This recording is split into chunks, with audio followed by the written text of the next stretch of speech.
on to Spain, and we can talk about what happened in Spain, inshallah ta'ala, unless you have any other questions. No, I think we can dive into Spain, but before we do that, I do want to ask you for a poem that perhaps you've authored. So please. Okay, there is a stanza I would like to narrate. Someone asked me once how I am, and I wasn't feeling very feeling very happy in those days. So this came out basically from my mind, these thoughts in the Urdu language, and I will narrate my own poetry. पूछा उन्होंने कि कैसे हैं हम, हुए हम पर खुदसौजी के गम, हुए गालिब हम sorry, I have forgotten my own poetry. हुए हम पर गालिब खुदसौजी के गम. Okay, let me repeat. पूछा उन्होंने कि कैसे हैं हम, हुए हम पर गालिब खुदसौजी के गम, हुए कुछ और दिन जिंदगी के कम, कहा उनसे हमने कि ऐसे हैं हम. I don't know if you understand that. So let me translate that very quickly. They asked me how I am. My response was that I am basically very much pressed by my self-harming. Overwhelmed by my self-harming in terms of, basically sinning and all that.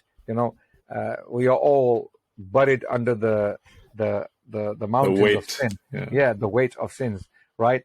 And then I said in the next verse that some more days of life are gone. Okay.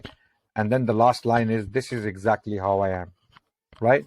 Yeah. So someone asked me how I am. I said, I am pressed or under the weight of my own mistakes and my errors. And my days are going. My life is running out. And this is exactly how I am. Yeah, that's exactly how we all are. Yes, may Allah turn those sins into good deeds, inshallah.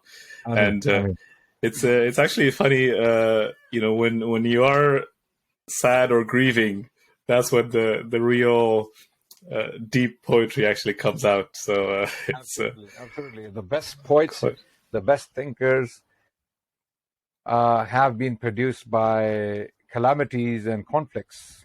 If you think of human history and you read carefully, you will see the best thinkers and poets and philosophers and intellectuals are produced when there was much turmoil, much chaos, much suffering in the world.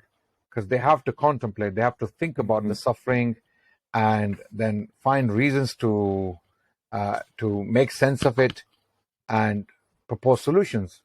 That's why people like Iqbal and Shah Waliullah and Ibn Taymiyyah and even Greek philosophers, let's say, Aristotle and Plato and Socrates, when these thinkers were born in Greece, there was much turmoil. There was much political turmoil. There was a conflict going on with the Persians, okay, for a very, very long time.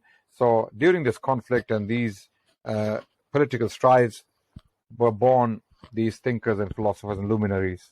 So this is my thought. This is what I think, that the best poets and thinkers and philosophers are produced when there is chaos and turmoil in the world. So absolutely. After all, it's not that bad to have conflicts in the world. After all, because you end up with a poet or a philosopher or someone who produces beautiful writings and beautiful thoughts in poetry. Yeah, it's I think it's something like necessity is the mother of all invention or something like that. That absolutely necessitates. So let's talk about Al-Andalus. Starting with the very basic of what is Al-Andalus, what is it referring to, and